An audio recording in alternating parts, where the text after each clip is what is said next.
Student, स्वागत है आपका ग्रेजुएशन मंत्रा में। दोस्तों आज हम मैथमेटिक्स का सेकंड लेक्चर स्टार्ट करेंगे। ठीक है, फर्स्ट लेक्चर में हमने क्या देखा था? हमने फर्स्ट लेक्चर में सब कुछ देख लिया था। फंक्शन किसे कहते हैं, रिलेशन किसे कहते हैं, डोमेन, रेंज, सारा हमने देख लिया था। ठीक है, तो आज हम टाइप ऑफ फंक्शन पढ़ेंगे। ठीक है, टाइप ऑफ फंक्शन पढ़ेंगे। तो हम 2 लेक्चर पहले बेसिक करेंगे, फिर उसके बाद एप्सिलॉन डेल्टा फंक्शन पे आएंगे। ठीक है, तो टाइप ऑफ फंक्शन हेडिंग डालिए हम फर्स्ट आज टाइप ऑफ फंक्शन। ठीक है, टाइप ऑफ फंक्शन। तो कुछ टाइप आप लोगों ने पढ़ रखे हैं, कुछ टाइप आप लोगों ने पढ़ रखे हैं और कुछ टाइप आप लोगों ने अब पढ़ने, मतलब कितना टाइप के फंक्शन होते हैं। ठीक है, फर्स्ट जो सबसे इंपॉर्टेंट फंक्शन होता है उसे कहता है रियल वैल्यू फंक्शन। क्या कहता है? फर्स्ट टाइप है real value function, real valued function. ठीक है, रियल वैल्यूड फंक्शन। पहले हम इस पे बात करेंगे कि रियल वैल्यू बोलते किसे हैं। ठीक है, रियल नंबर, एक चीज आती है रियल नंबर, है ना, रियल नंबर, रियल नंबर जिसे कहते हैं हिंदी में वास्तविक संख्या, है ना, वास्तविक संख्या है। तो बेटा रियल नंबर किसे कहता है? माइनस इनफाइनाइट से लेके प्लस इनफाइनाइट तक जितने भी नंबर्स हैं, माइनस इनफाइनाइट से प्लस इनफाइनाइट तक, है ना। जो हम नंबर लाइन बनाते थे, हम बनाते थे नंबर 9, तो नंबर 9 बनाते थे तो 0 था, उसके बाद इधर की साइड क्या सारे नेगेटिव होते थे, -1 -2 -3, है ना, ऐसे ही चलता रहता था। और इधर क्या होता था? +1 +2 +3, है ना, ऐसे ही चलता रहता था।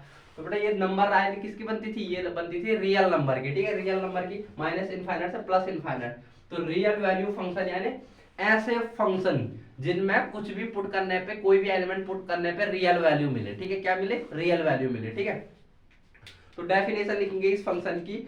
तो डेफिनेशन लिखो, a function is called, a function is called, क्या कहते हैं? Is called real value function, real value function, real value function किसे कहेंगे? Real value function. A function is called real value function if it is, if its value at every element is real। क्या होगी? हाँ, जैसे मेरे पास example के लिए, for example के लिए एक फंक्शन ले लेता हूं मैं, कोई मैंने बताया था फंक्शन किसे कहता है। ठीक है, फंक्शन, एक फंक्शन ले लिया मैंने, fx = 2x² + 5, ये एक फंक्शन है ना। तो देखो एवरी एलिमेंट पे, जैसे मैंने देखो 1 रखा, मैंने क्या पुट किया? 1 पुट किया, तो क्या आया हमारे पास? 2 × 1 + 5। ठीक है, तो ये कितना हो गया? 7। तो बेटा ये रियल वैल्यू है, पॉजिटिव रियल वैल्यू है। ठीक है, कोई सी भी नेगेटिव पॉजिटिव कोई सी भी क्वांटिटी रखो, इसमें क्या आएगा? रियल वैल्यू आएगी। तो हमारे पास जो मैक्सिमम फंक्शन होता है, मैक्सिमम ऑलमोस्ट 90% फंक्शन हमारे पास कौन है? रियल वैल्यू फंक्शन है। ठीक है, तो देखो रियल वैल्यू फंक्शन कौन सा नहीं है, देखो कौन सा है ये तो मैंने बता दिया, अब कौन सा नहीं है। ठीक है, देखो रियल वैल्यू फंक्शन, देखो एक fx = क्या है? √x² - 9, एक ये फंक्शन है, समझिए। तो देखो fx = अगर मैं 0 रखूं, तो 0 रखूं तो क्या हो जाएगा? √0² 0 -9, है ना। तो देखो यहाँ पे क्या आ गया? -9 आ गया, -9। तो बेटा मैं इसे तोड़ सकता हूँ, -1 × -9 तोड़ सकता हूँ।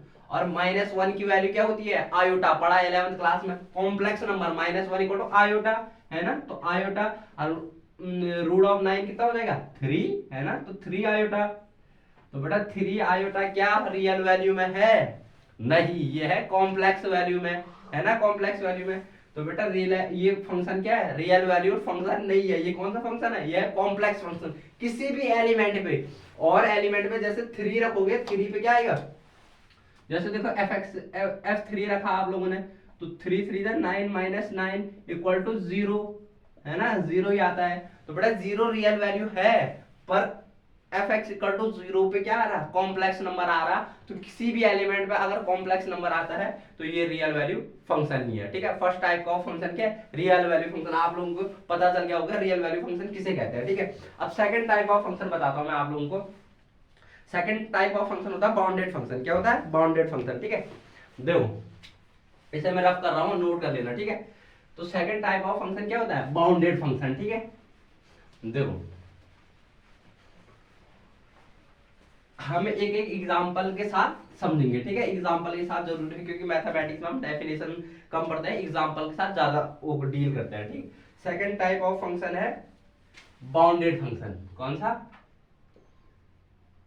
बाउंडेड फंक्शन, ठीक है। नाम से ही पता चला बाउंडेड फंक्शन, यानी बाउंड्री होगी कुछ, है ना, बाउंड्री होगी। तो देखो सेम टू सेम यही फंक्शन है, रियल वैल्यू फंक्शन। जैसे हमारे पास रियल वैल्यू फंक्शन है, वैसे बाउंडेड फंक्शन है। देखो बाउंडेड फंक्शन में क्या है, एक कोई फंक्शन है मेरे पास fx, और वही वाला मैं कोई फंक्शन ले लो 3x + 5, एक फंक्शन है मेरे पास, ठीक है। अब हमें कंडीशन दे रखी होगी, ऐसे फंक्शन में हमारे पास क्या होगी, कंडीशन, ठीक है। कंडीशन क्या होगी, गिवन होगी।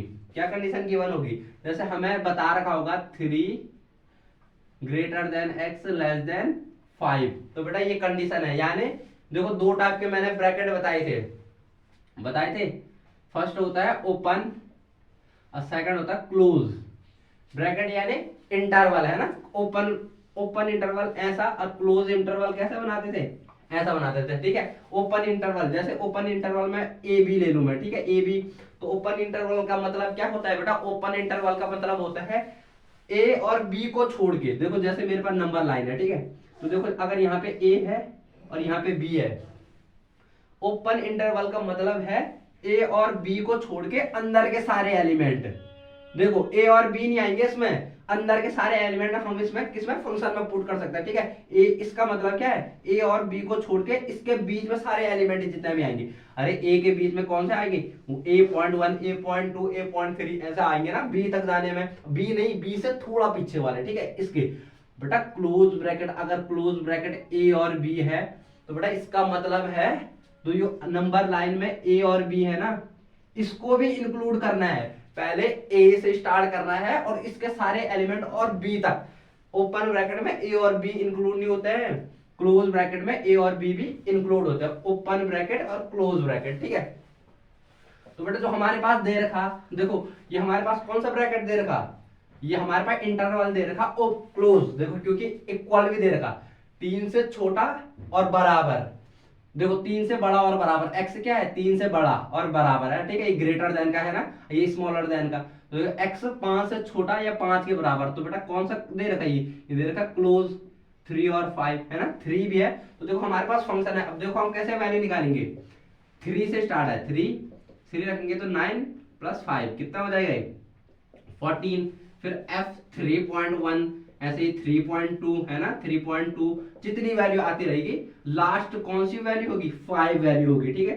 5 क्या है, देखो 5 रखेंगे, 15 + 5 = 20। तो देखो लास्ट वैल्यू, इतनी सारी वैल्यू किसमें आ जाएगी, इस इंटरवल के अंदर फंक्शन की value.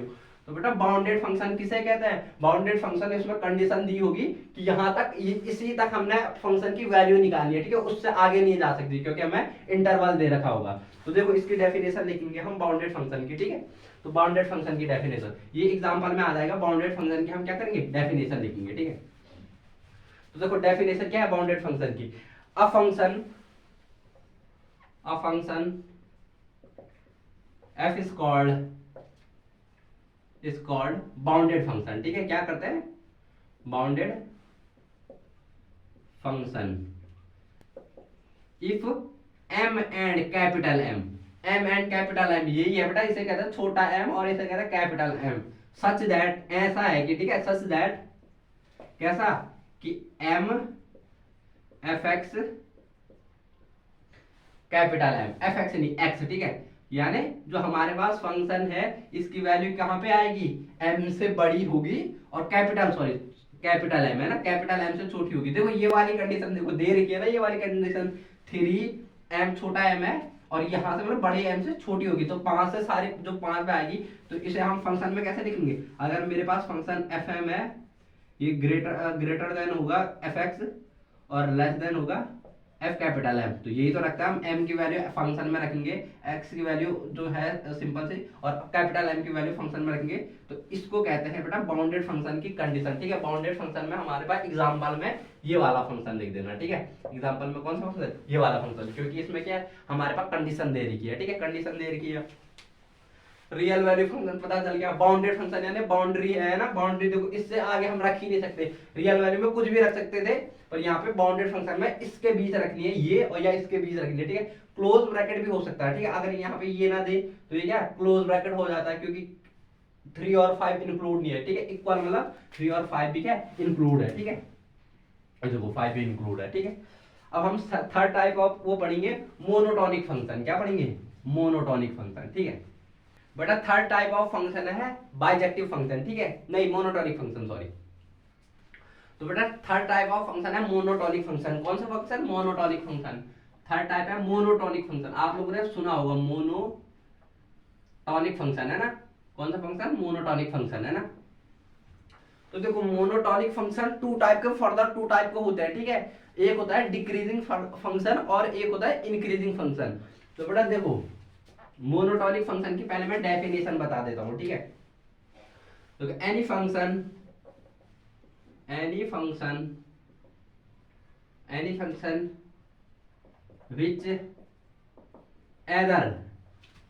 which either increasing or decreasing, है ना, डिक्रीजिंग, है ना, डिक्रीजिंग, या तो वो इंक्रीजिंग हो या तो वो डिक्रीजिंग हो, ठीक है। या तो वो इंक्रीजिंग हो या तो डिक्रीजिंग हो, इज कॉल्ड मोनोटोनिक फंक्शन, ठीक है। Is called monotonic function. तो बेटा देखो मोनोटोनिक फंक्शन को मैथमेटिकली कैसे रिप्रेजेंट करते हैं। अगर x1 ग्रेटर देन x2 होगा तो fx1 ग्रेटर देन क्या होगा? fx2 होगा। देखो ऐसा रिप्रेजेंट करता है। देखो जैसे एग्जांपल के लिए मेरे पास एक मोनोटोनिक फंक्शन है y इक्वल टू x, ठीक है। एक फंक्शन है मेरा fx इक्वल टू, लिख दो, ठीक है, इसे लिखो fx इक्वल टू x। एक सिंपल सा फंक्शन है मेरा fx इक्वल टू x। तो देखो मैंने इसमें x1 रखा 1 और x2 रख रहा है मैं कितना 3। तो देखो x1, देखो x2 ग्रेटर देन x1 है ना, देखो 3 ग्रेटर देन 1 है। तो अगर मैंने फंक्शन में रखा x1 तो x1 क्या है? x1 है 1, तो x1 की वैल्यू कितनी है? 1 आएगा, क्योंकि x की वैल्यू रखना है। वैसे x2 कितना है? x2 है 3, है ना, तो 3 वैल्यू रखेंगे तो 3। तो देखो fx2 ग्रेटर देन fx1 आ रहा। अगर x2 ग्रेटर देन x1 है तो fx2 ग्रेटर देन fx1 आएगा। यही क्या है? कंडीशन है मोनोटोनिक फंक्शन की, ठीक है। मोनोटोनिक फंक्शन की ये कंडीशन है, ठीक है। अब फर्दर दो टाइप से डिवाइड करते हैं, मैंने बताया था। इसको कहते हैं दो टाइप से, monotonic increasing function, monotonic decreasing function, ठीक है। तो इसे नोट करो, फिर मैं बता रहा हूं आपको। देखो टू टाइप के फंक्शन है, फिर मोनोटोनिक को फर्दर टू टाइप में डिवाइड कर रखा। फर्स्ट है monotonic increasing, monotonic increasing function, ठीक है। और सेकंड टाइप है मोनोटोनिक डिक्रीजिंग फंक्शन। अभी भी समझाऊंगा मैं किसे कहता है, ठीक है। सेकंड है मोनोटोनिक डिक्रीजिंग फंक्शन, है ना, फंक्शन, ठीक है। देखो मोनोटोनिक इंक्रीजिंग फंक्शन और मोनोटोनिक डिक्रीजिंग फंक्शन। फर्स्ट बात करूंगा मैं मोनोटोनिक इंक्रीजिंग फंक्शन की। बेटा ऐसे फंक्शन देखो, जैसे मेरे पास एग्जांपल से मैं समझा रहा हूं, ठीक है। एक मेरे पास fx इक्वल टू, जैसे मैंने अभी लिया था, तो मैं x स्क्वायर ले रहा, ठीक है, x स्क्वायर प्लस 1 ले लो। एक फंक्शन है हमारे पास, ठीक है। अगर मैं इसमें 0 रखूंगा वैल्यू तो क्या आएगी? 1। अगर मैं x इक्वल टू क्या रखूंगा? अगर मैंने x इक्वल टू क्या रखा था? 0 रखा था। अगर मैं x इक्वल टू 1 रखूं तो क्या आ जाएगा? f1 आ जाएगा। 1 प्लस 1 2। अगर मैं x इक्वल टू 2 रखूं तो f2 कितना आ जाएगा? ये यार 2 टू द 4 प्लस 1 5, है ना। तो मैं ऐसे ही x इक्वल टू 3 रखूं तो क्या आ जाएगा? f3। 3 कितना आएगा? 3 3 द 9 प्लस 1 10 आ जाएगा। तो बेटा इसका ग्राफ प्लॉट करूंगा मैं, ठीक है। ग्राफ प्लॉट करूंगा मैं, देखो यह 1 2 3 4 5 ऐसे ही चलता रहेगा, ठीक है। यहाँ पे 1 2 3 4, यहाँ पे लिखना पड़ेगा मुझे 5। चलो यहाँ पे मैं 2 2 का गैप मारता हूँ, ठीक है। दो, चलो एक एक का गैप ही मारता हूँ मैं। 5 6 7 10 तक आगे चलेगा, ठीक है। तो देखो अगर मैंने fx इक्वल टू 0 रखा तो x इक्वल टू 0, ये x लाइन है ना, तो ये fx वाली लाइन होगी। तो x इक्वल टू 0 रखा है ना, x इक्वल टू 0 रखा तो वैल्यू कितनी आई, 0 आई। तो पहला पॉइंट यहाँ पे x इक्वल टू 0 रखा, 0 नहीं आई, x इक्वल टू 0 रखा, वैल्यू आई 1, तो पॉइंट कहाँ पे, यहाँ पे आ गया। ठीक है, देखो x इक्वल टू 0 पे 1 आया। ठीक है, उसके बाद रखा मैंने x equal to 2, x equal to 2 रखा तो क्या आया, 5 आया। तो देखो ऐसे करते हैं ना, देखो 2 पे ये देखो 5 है ना, देखो फिर 5 आया 5, ये देखो 5 आया। फिर मैंने x इक्वल टू 3 रखा, 3 पे क्या आया, 3 पे आया हमारा 10 है ना। तो 10 कहाँ होगा, ऊपर होगा है ना, 10 इधर होगा। तो देखो हमारे पास ग्राफ कैसे बना, हमारे पास ग्राफ बना, सॉरी इधर से आना चाहिए था इस ग्राफ को, है ना। ये देखो इस पॉइंट से जाएगा ये ग्राफ, किस पॉइंट से जाएगा, ये वाला जो पॉइंट है। ठीक है, तो देखो ग्राफ कैसा आया, ग्राफ आया इंक्रीजिंग, देखो सीधा इंक्रीज होता, देखो 10 आई, उसके बाद 15 आएगी, 20 आएगी, या इंक्रीजिंग हो रहा ग्राफ, समझिए। तो ऐसे फंक्शन को क्या कहते हैं, मोनोटोनिक इंक्रीजिंग, मतलब हर स्टेप में इंक्रीज हो रहा। देखो पहले 1, फिर 2, फिर 5, फिर 10, फिर 15, बढ़ता जाएगा, ऐसे नहीं पहले कम होगा ज्यादा होगा, कम होगा ज्यादा होगा, एकदम बढ़ता जा रहा है ये। ठीक है, एकदम यानी कंसिस्टेंटली बढ़ता जा रहा है ये, है ना। तो ऐसे फंक्शन को क्या कहते हैं, ऐसे फंक्शन को कहते हैं मोनोटोनिकली इंक्रीजिंग फंक्शन। एग्जांपल के लिए fx equal to x square plus 1 क्या है, मोनोटोनिक इंक्रीजिंग फंक्शन है। अब मैं बता रहा हूं मोनोटोनिक डिक्रीजिंग फंक्शन। ठीक है, अगर मैं fx इक्वल टू क्या लूं, 1 प्लस एक्स स्क्वायर प्लस 1 लूं, ठीक है, यही फंक्शन मैंने क्या नीचे ले लिया। ठीक है, fx equal to x square plus 1, अगर मैंने x इक्वल टू 0 रखा तो fx कितना आ गया, ये आ गया 1/1 यानी 1, है ना। अगर मैंने x इक्वल टू क्या रखा, 1 रखा, तो fx इक्वल टू कितना आ गया, 1/2।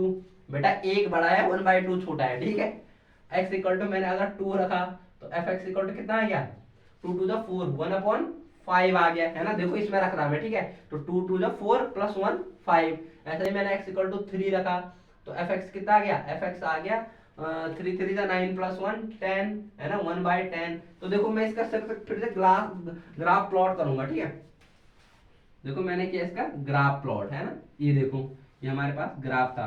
देखो मैंने 1 2 3 4 5 6 7 यहाँ तक कर लिया। ठीक है, और इस ग्राफ को मैं यहाँ ऊपर तक ले जाऊंगा, तो यहाँ पे लिख रहा मैं कहाँ पे, देखो यहाँ पे तो 0 होगा, है ना, 0 होगा। उसके बाद लिख रहा है मैं कौन सा, उसके बाद लिख रहा मैं 0.1, है ना, उसके बाद 0.2 0.3 0.4 0.5, है ना, ऐसे ही करके कहाँ लिख रहा, 1 लिख रहा हूं मैं, समझिए। अगर मैंने वैल्यू कितनी रखी, fx इक्वल टू 0 रखी तो वैल्यू कितनी आई, 1 आई, है ना, यहाँ पे आया हमारा ग्राफ।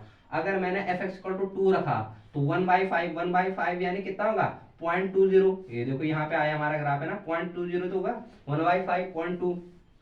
देखो हमारा ग्राफ कहाँ पे आया, 1, देखो 1 पे कहाँ पे है, ये देखो हमारा ग्राफ यहाँ पे आया 1 पे, है ना, 1 पे 0.2 पे आया। उसके बाद fx इक्वल टू 2 रखा, fx इक्वल टू 1 पे, अच्छा fx इक्वल टू 1 पे नहीं आया, fx इक्वल टू 1/2 पे आया। ठीक है, fx इक्वल टू 1 पे 1/2 पे आया। देखो 1/2 का है मतलब 0.5, है ना, यहाँ पे आएगा ग्राफ, है ना, ये देखो यहाँ पे आएगा ग्राफ, ये देखो है यहाँ पे आएगा, ये देखो पॉइंट यहाँ पे आएगा। फिर fx इक्वल टू 2 पे आएगा 1/5 यानी यहाँ पे आएगा, देखो 2 पे, तो 2 कहाँ पे है, ये है हमारे पास 2, यहाँ पे आएगा पॉइंट। ठीक है, उसके बाद fx इक्वल टू 3 पे 1/10, इससे भी नीचे 1/10 0.1, है ना, तो देखो 3 पे, 3 कहाँ पे है, यहाँ पे है ना, तो 1/10।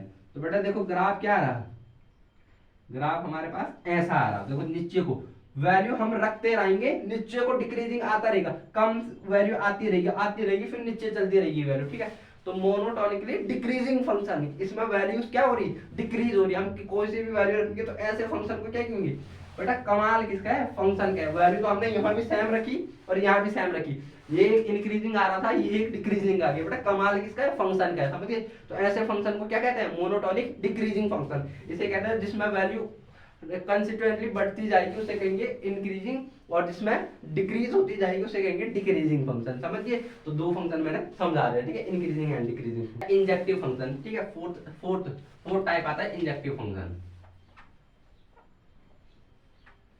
इंजेक्टिव फंक्शन है ना, इंजेक्टिव फंक्शन।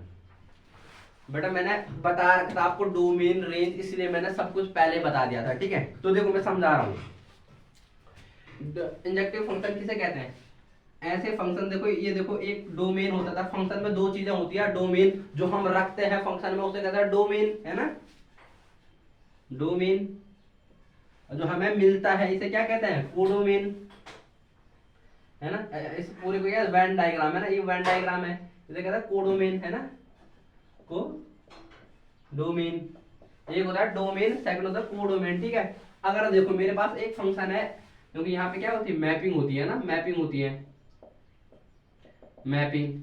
तो देखो मेरे पास एक फंक्शन है, मैंने एग्जांपल के लिए एक फंक्शन ले लिया एफ एक्स इक्वल टू, ये बड़ा लिख दिया, ठीक है। यहाँ पे मेरा कोडोमेन, कोडोमेन एक फंक्शन है मेरे पास, एफ एक्स इक्वल टू है मेरे पास 2x प्लस 3, ये कोई फंक्शन है मेरे पास, ठीक है। तो मैंने बस यहाँ पे क्या करना, x इक्वल टू 0 पुट करो पहले, तो 0 पुट किया तो क्या आया, 2 इंटू 0 प्लस 0 और 3 बच जाएगा, है ना। ऐसे ही x इक्वल टू क्या रखा, 2 1 रखा, है ना, तो 1 रखा तो क्या हो गया 2 प्लस 3 5। ऐसे ही x इक्वल टू 2 रखा तो क्या हो जाएगा f2, 4 प्लस 3 7। ऐसे ही x इक्वल टू क्या रखा 3 रखा, तो f3 इक्वल टू कितना आ जाएगा, 3 equal to 3 to the 6 plus 3 9, है ना। तो बेटा देखो जो रखते हैं वो आता है डोमेन में, 0 1 2 एंड 3 क्या आ गया हमारे डोमेन में आ गया, ठीक है। और हमारे पास देखो मैपिंग कैसी हुई, अगर मैंने फंक्शन में 0 रखा तो ये क्या एक फंक्शन है, जो ये f वाला फंक्शन है, अगर मैंने 0 रखा तो हमारे पास मिली क्या, हमारे पास वैल्यू मिली, क्या मिली हमारे पास वैल्यू मिली 3। अगर मैंने 1 रखा तो हमारे पास वैल्यू क्या मिली, हमारे पास मिली 5। अगर मैंने 2 रखा तो 2 पे क्या मिली 7। अगर मैंने 3 रखा 3 पे मिली 9। तो बेटा हर एक इंडिविजुअल वैल्यू पे, हर एक इंडिविजुअल रेंज मिल रही होगी हमें। देखो जैसे 0 पे रखने पे 2 नहीं मिली, 1 ही मिली, 0 को रखने पे 3 मिला, 1 को रखने पे 5 मिला, 2 को रखने पे 7 मिला और 3 को रखने पे क्या मिला 9 मिला। कभी कभी 2 भी मिल जाती है, ठीक है, 2 भी मिल जाती है, अभी देखेंगे, ठीक है, बाद में वो वाले फंक्शन देखेंगे जिसमें 2 एक वैल्यू पे 2 मिल जाती है, ठीक है। तो बेटा देखो ऐसे फंक्शन जिसमें डोमेन को एक डोमेन का एलिमेंट जो वो है कोडोमेन के एक ही एलिमेंट से मैपिंग हो, कौन सा एलिमेंट, अब देखो मैं यहाँ पे डेफिनेशन लिखता हूँ किसी इंजेक्टिव फंक्शन, इसे 1 1 फंक्शन भी कहते हैं, क्या कहते हैं 1 1 फंक्शन। बेटा पढ़े होंगे आपने 1 1 फंक्शन या ऑन टू फंक्शन, ये सारे 1 1 function, onto function, 1 1 onto function. तो 1 1 फंक्शन को क्या कहते हैं, इंजेक्टिव फंक्शन कहते हैं, क्या कहते हैं इंजेक्टिव फंक्शन, ठीक है। एक ही बात है, आपने 1 1 पढ़ा होगा, यहाँ पे नाम चेंज कर दिया, बस इंजेक्टिव कर दिया उसका नाम, ठीक है। तो बेटा ऐसे फंक्शन जिसमें डोमेन के हर एलिमेंट, रेंज के जो कोडोमेन है, हर एलिमेंट से मैपिंग होते, एक ही एलिमेंट से मैपिंग नहीं होती, 0 पे 3 एक एक एलिमेंट से मैपिंग होगा, ठीक है। और यहाँ कोई भी छूटेगा नहीं, देखो यहाँ पे मैं 4 रखूंगा, कोई ना कोई आएगा, कोई सा भी ऐसा एलिमेंट नहीं है जो डोमेन में मैं रखूं और मुझे कोडोमेन में उसका मैपिंग ना मिले, ठीक है। तो लिखो इसकी डेफिनेशन लिखेंगे हम, ठीक है, इसकी डेफिनेशन लिखेंगे। देखो the function a function fx is called 1 1 या injective function they are any value of domain obtained codomain element, any value of domain obtained value of mapping लिखना, मैपिंग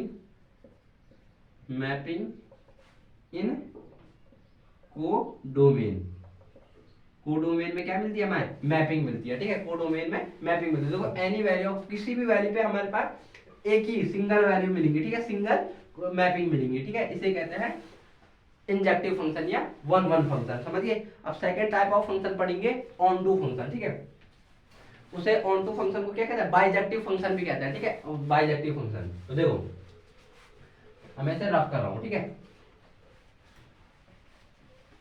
तो देखो अब हम एक फंक्शन लेके हम इसे समझेंगे, ठीक है, फंक्शन लेके हम समझेंगे। तो देखो पहले हम लेंगे डोमेन और एक लेंगे कोडोमेन। हर फंक्शन में डोमेन और कोडोमेन तो हर फंक्शन में होता है, ठीक है। एक फंक्शन ले लिया मैंने fx equal to 4x square plus 1, कोई सा भी फंक्शन ले लो, ठीक है। तो देखो fx इक्वल टू, अगर मैंने x इक्वल टू क्या रखा 1 रखा, मतलब x इक्वल टू मैंने यहाँ पे 1 रखा, तो क्या है देखो 1 रखेंगे तो 4 प्लस 1 5, तो देखो 5 आया है ना।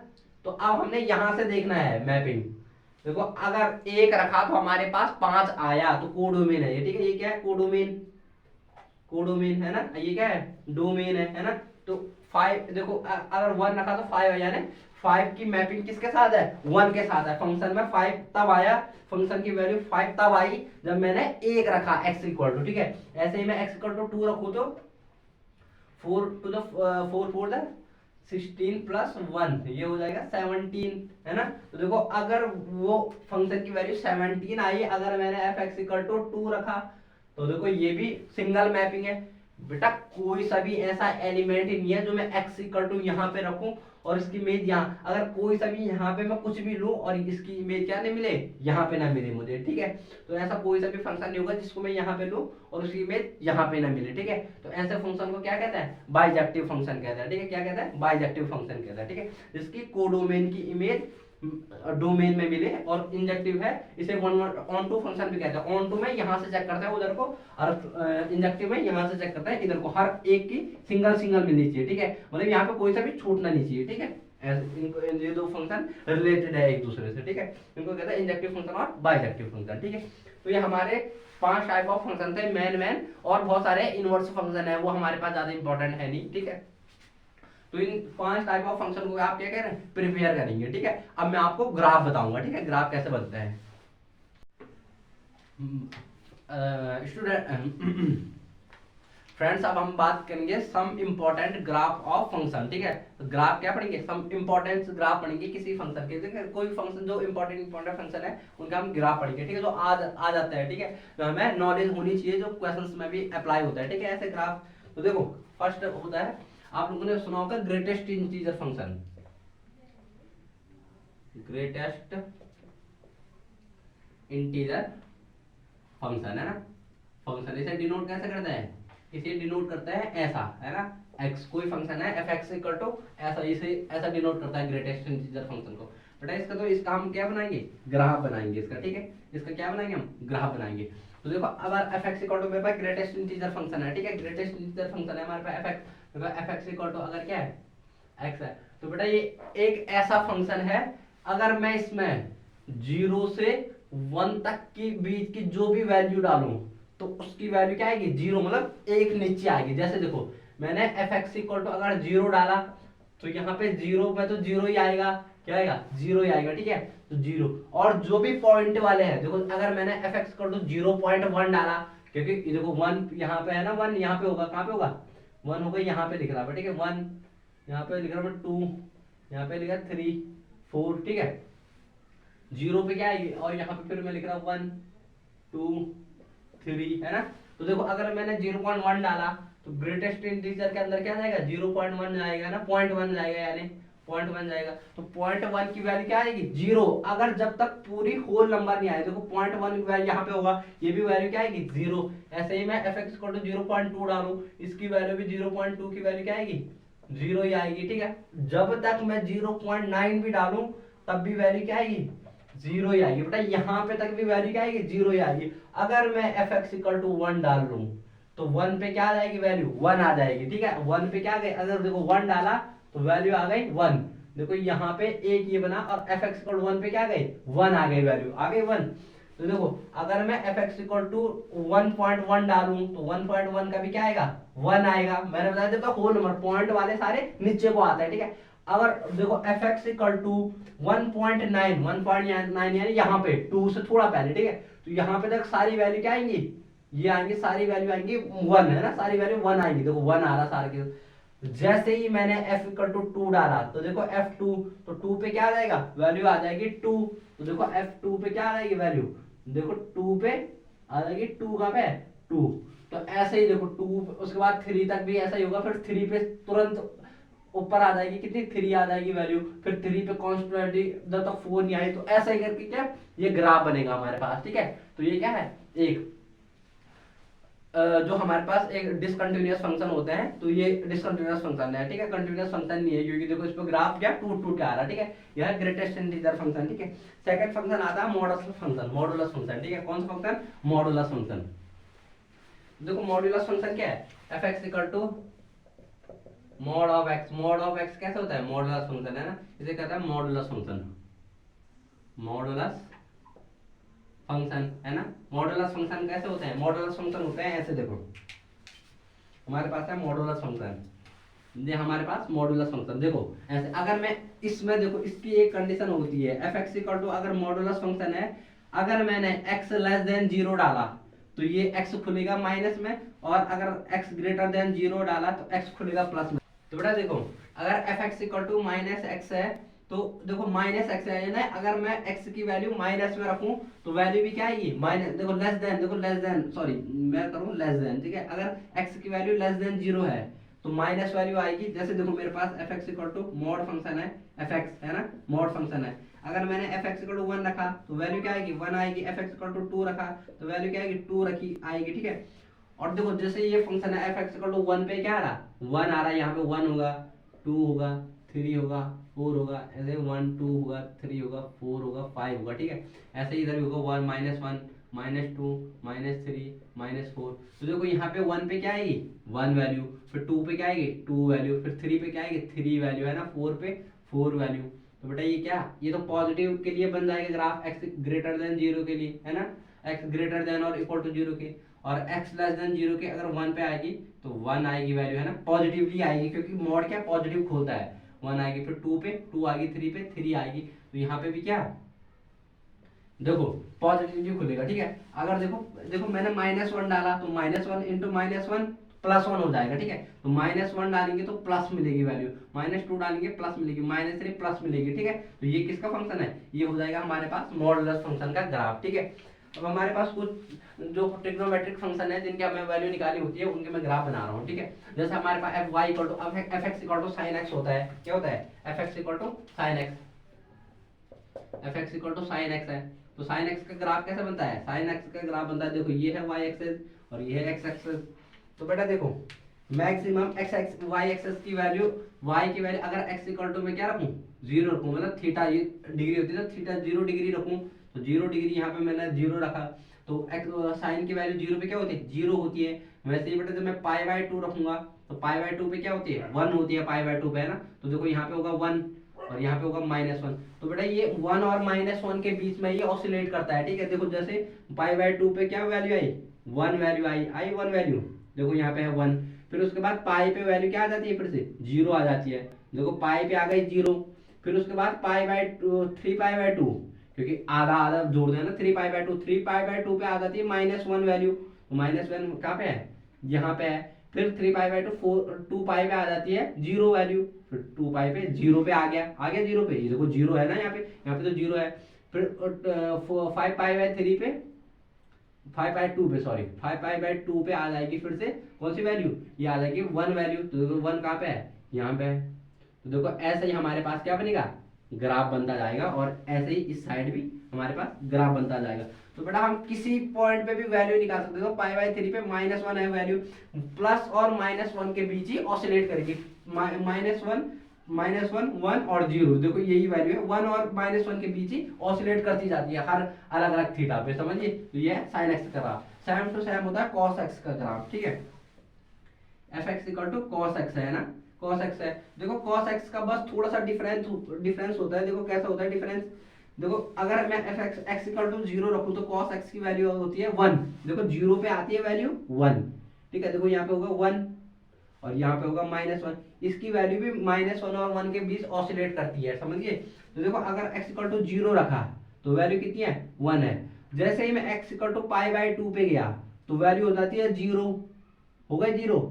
देखो अगर मैं पाई पे गया, देखो पाई पे गया तो पाई पे वैल्यू आ जाती है -1 कहाँ पे है -1 आ गई -1। ऐसे ही मैंने 3π/2 रखा 3π/2 तो 3π/2 पे फिर से वैल्यू क्या आ जाएगी 0 आ जाएगी, और फिर 3π/2 से मैंने कहा 2 पाई पे, तो 2 पाई पे फिर क्या हो जाएगी पॉजिटिव वैल्यू, तो देखो ये आता है, समझिए ग्राफ ऐसा आ जाता है। देखो बस डिफरेंस इतना है, यहाँ पे x इक्वल टू 0 पे 0 आती है साइन की वैल्यू, यहाँ पे प्लस आ जाता है, बस थोड़ा सा ग्राफ चेंज हो जाता है, ठीक है। ग्राफ चेंज होता है पर आती है 1 और -1 के बीच ही ऑसिलेट करेगी वैल्यू, ठीक है। ये है साइन एक्स का, ये कॉस एक्स का। अब मैं tan एक्स का बता दूंगा, फिर उसके बाद सारी, अब देखो क्योंकि कॉस एक्स साइन का अपोजिट होता है, कॉस सेक एक्स का अपोजिट होता है, समझिए। तो मैं अब tan का बना देता हूँ, उसके बाद सारे अपोजिट हो जाएंगे, ठीक है। तो देखो लास्ट ये थर्ड आता है 10 है ना, देखो 10x, fx equal to 10x है ना, 10x। तो बेटा 10 का क्या है, डिस्क्रीट ग्राफ है, समझिए डिस्क्रीट ग्राफ यानी देखो डिस्क्रीट ग्राफ कैसा है 10 का, देखो अगर मैं 10 इक्वल टू किस पे लूँ, देखो 10 का है डिस्क्रीट ग्राफ, ठीक है। देखो अगर मैं 10 इक्वल टू पाई बाय 2, देखो 10 इक्वल टू क्या लूँगा, 0 लूँ, तो 10 इक्वल टू 0 लूँ तो 0 किस पे है, देखो 0 पे आती है वैल्यू 0, समझिए 0 पे। अगर मैं 10 इक्वल टू क्या लूँ, पाई बाय 2 लूँ, है ना, पाई बाय 2, देखो ये पाई बाय 2 वाली लाइन है, तो पाई बाय 2 पे क्या इनफाइनाइट आ जाती है वैल्यू, ठीक है, अनडिटरमाइंड आ जाती है वैल्यू। तो बेटा ऐसे ही करके क्या इसका ग्राफ बनता है, समझिए ऐसे ही करके इसका ग्राफ बनता है, ऐसे ही करके, ठीक है। हर वैल्यू पे क्या, देखो यहाँ पे तो वैल्यू मिलेगी, उसके बाद इनफाइनाइट हो जाएगी वैल्यू, ठीक है। ये देखो ऐसे करके इसकी वैल्यू मिलेगी। तो 10, ये 10 इसका उल्टा हो जाएगा, कॉट उल्टा हो जाएगा, ठीक है। ऐसे ही सेक का कोसेक का उल्टा हो जाएगा, जो कॉस का उल्टा हो जाएगा वो हो जाएगा सेक, ठीक है। वैसे साइन का उल्टा कॉसेक हो जाएगा, ठीक है। तो 3 इससे रिलेटेड बन जाएंगे, ठीक है। तो ये हमारे कुछ ग्राफ थे जिसको हमने पढ़ना था। अब हम अगले जो हमारा लेक्चर होगा उसमें हम बात करेंगे delta sigma function, sigma delta function है जो भी, तो उस पर हम बात करेंगे, ठीक है। उस बार हम उस पर क्वेश्चन लगाएंगे सारे के सारे जो भी हमारे एग्जाम से रिलेटेड है, और जो भी हमारा कॉन्सेप्ट बिल्डिंग क्वेश्चन है उनको हम लगाएंगे, ठीक है।